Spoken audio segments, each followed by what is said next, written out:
Sessions case number 5347/84 dated June 5th 1984. Name of the accused Surya.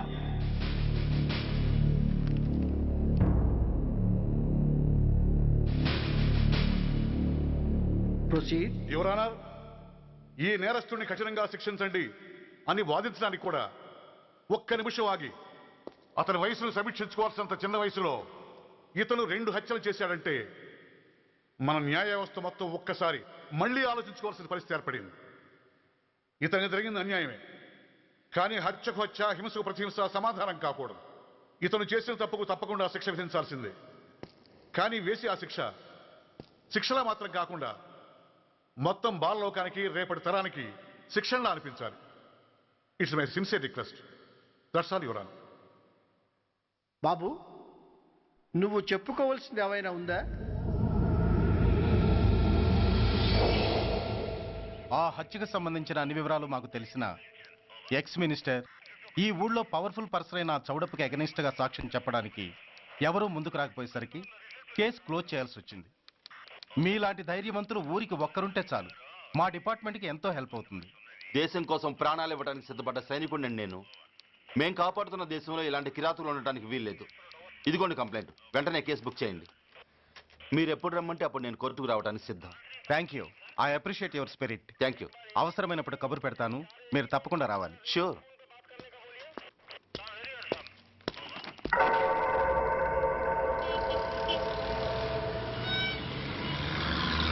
అవును sir, report ఇచ్చి వెళ్ళాడు. Address తెలుసు sir, మిలిటరీలో పనిచేస్తాడంట. లీవ్ మీద ఇంటికి వచ్చాడు. వాడి సంగతి మేము చూసుకుంటాం సార్, మీరేం వరి అవ్వకండి. అరే, ఈ మాత్రం దానికి మీరెందుకు సార్, మేమెందుకున్నాం? తెల్లారేసరికి వాడు ఎన్కౌంటర్ అయిపోతాడు. సరేనా? ఓకే సార్, ఉంటారు సార్. నమస్తే.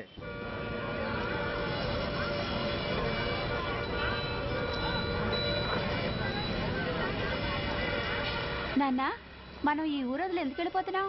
ఈ ఊళ్ళో కొందరు చెడ్డోళ్ళు ఉన్నారు బాబు. ఎవరు వాళ్ళు?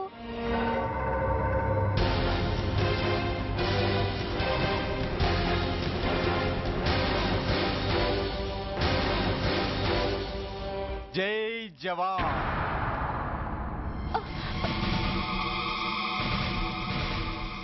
కోర్టుకొచ్చి సాక్ష్యం చెబుతాన్న మిలిటరీ ఆయన చెప్పా పెట్టకుండా ఊరుదిలి పారిపోతున్నారే. రేయ్, నేను సైనికుణ్ణిరా. వెన్ను చూపించి పారిపోవడం నాకు అలవాట్లేదు. కాకి బట్టలు తొడుక్కొని అలాంటి లుచ్చాల దగ్గర పాకి పనిచేసే నీలాంటి వాళ్ళ పని పెట్టడానికి మళ్ళీ తప్పకుండా తిరిగి వస్తాను రా. అంత లేదమ్మా, అసలు నువ్వు ఇక్కడి నుంచి వెళితే కదా తిరిగి రావటానికి. తమ్ముంటే ఆపండి రా. చా రండ్రా.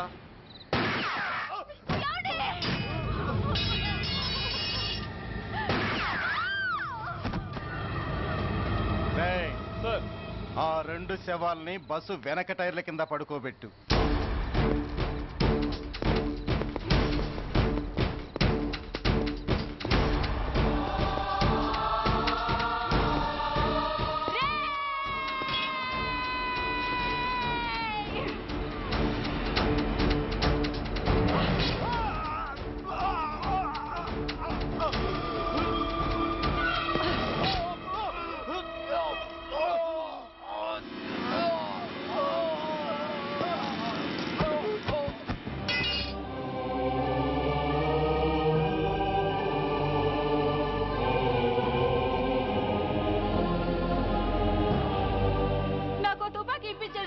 ఇక్కడున్న పోలీసులందరినీ చంపేస్తారు సార్. వాళ్ళు మంచి వాళ్ళు కాదు sir.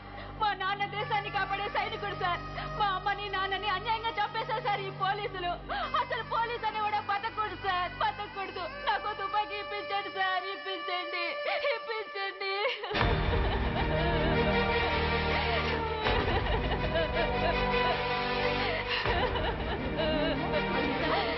Order, order. The judgment is reserved. Court is adjourned. ఏ తలబట్టేసిందా? మీరా? ఏమా బాగున్నారా? బాగున్నానన్నయ్య. రండి కూర్చోండి. ఏరా, బోర్డర్లో ఉండాల్సిన వాడి కోర్టులో పరిశీలన అయ్యావు. ఎంతసేపు అయింది వచ్చి? ఈ కేసు హియరింగ్ స్టార్ట్ అయ్యేసరికి వచ్చావన్నయ్య. ఇంతకీ ఆ అబ్బాయికి ఏం శిక్ష పడొచ్చు? ఏముందమ్మా, మైనర్ కాబట్టి కొన్నాళ్ళ పాటు రీఫార్మ్ స్కూల్ పంపించాల్సి ఉంటుంది. ఆ శిక్ష వేసేసి చేతులు దులిపేసుకుంటారు అంతేగా? నేరం చేసిన వాడికి శిక్ష వేయటం చేతులు దులుపుకోవడం ఎలా అవుతుందిరా?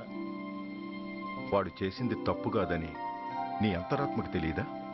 మన దృష్టిలో తప్పు కాకపోయినా చట్టం దృష్టిలో అది నేరం.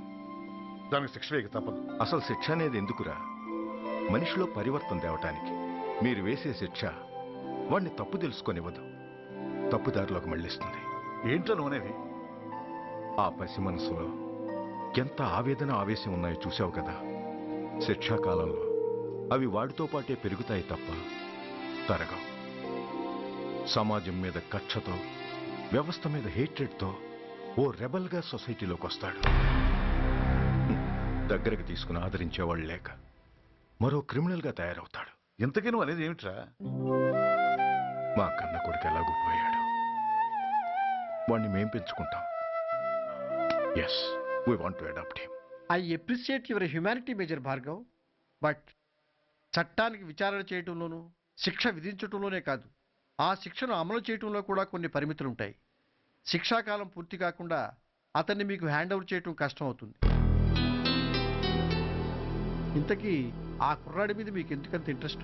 అతను ఓ సిన్సియర్ మిలిటరీ మ్యాన్ కొడుకు సార్. అంటే ఆ చనిపోయిన అతను? He was my subordinate sir. Oh I see. Okay, I will do one thing. ప్రస్తుతానికి ప్రొసీజర్ ప్రకారం అతన్ని రిఫార్మ్ స్కూల్కి పంపిద్దాం. ఈలోగా గవర్నమెంట్కి, లా అండ్ ఆర్డర్ డిపార్ట్మెంట్కి స్పెషల్ పర్మిషన్ కోసం అప్లై చేసి వాళ్ళని ఒప్పిస్తాను. ఆ తర్వాత అతన్ని మీరు తీసుకెళ్ళవచ్చు. Thank you very much sir. వస్తాం సార్. మంచిది. మేజర్ గారు, ఆ కుర్రాడిని మీరు ఏం చేద్దాం అనుకుంటున్నారు? ఏ డిపార్ట్మెంట్ అయితే అధికార దుర్వినియోగం చేసి ఓ నేరస్తుని తయారు చేసిందో అదే డిపార్ట్మెంట్లో చేరుస్తాను. I will make him an honest police officer. నిన్నేరా? ఏంటి అలా చూస్తున్నావు?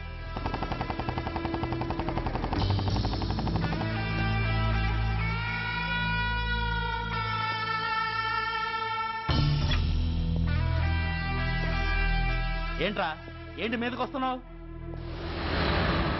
ఏమన్నావురా? సిగ్నల్ పడకుండా ఎందుకు వెళ్ళావు? నన్ను నువ్వు ఏమన్నావు? బుద్ధి ఉందా లేదా అన్నాను. ఓహో,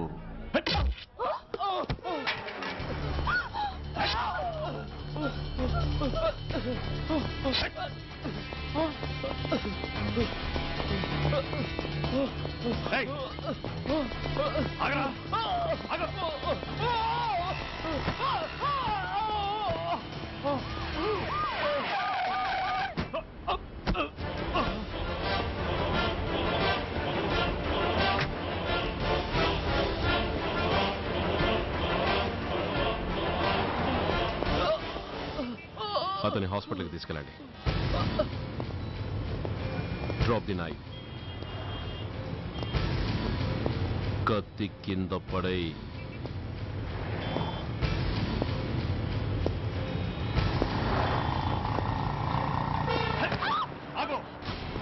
ముందుకొస్తే దీన్ని చంపేస్తా. చంపే. చంపితే ఏమవుతుంది? నిన్ను చంపడం నాకు ఇంకా తేలికవుతుంది. కమాన్, చంపే. ఆలోచిస్తావే కిల్లర్?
నమస్తే సార్.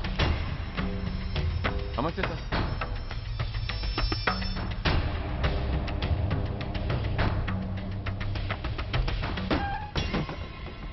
నేనెవరిని? మీరు అదే నేనెవరిని? మినిస్టర్ అప్పలనాయుడు గారు సార్. మరి వాడేవాడు? మీ అబ్బాయి గారు సార్. అంటే అది తెలిసే వాడిని లోపలేసావా? ఎఫ్ఐఆర్ ఎక్కడ్రా? ఆ?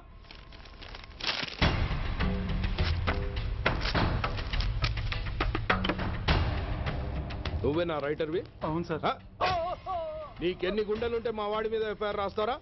రే సెల్ తాళాలు ఎక్కడ్రా? ఇదిగోండి సార్. నీ అబ్బా నాకిస్తారా? ఇల్లు తెరువు. అసలు ఎవడరా నా కొడుకుని అరెస్ట్ చేసింది? ఏసీపీ సూర్య గారు అంటున్నానా? తూ నీ అబ్బా సిగ్గు లేదురా? ఆడంగి నాయల్లా తన్నులు తినొస్తారా? నా కడుపున చెడబుట్టావు కదరా. వెళ్ళు కార్లో కూర్చో. రేయ్ అసలే అడ్డదారులు అసెంబ్లీకి వెళ్ళినోడిని. నాకు సంబంధించిన విషయంలో ఎవడన్నా అడ్డొచ్చాడో అడ్డంగా నరికేస్తా. ఆ విషయం మీ ఏసీపీ గడికి చెప్పు.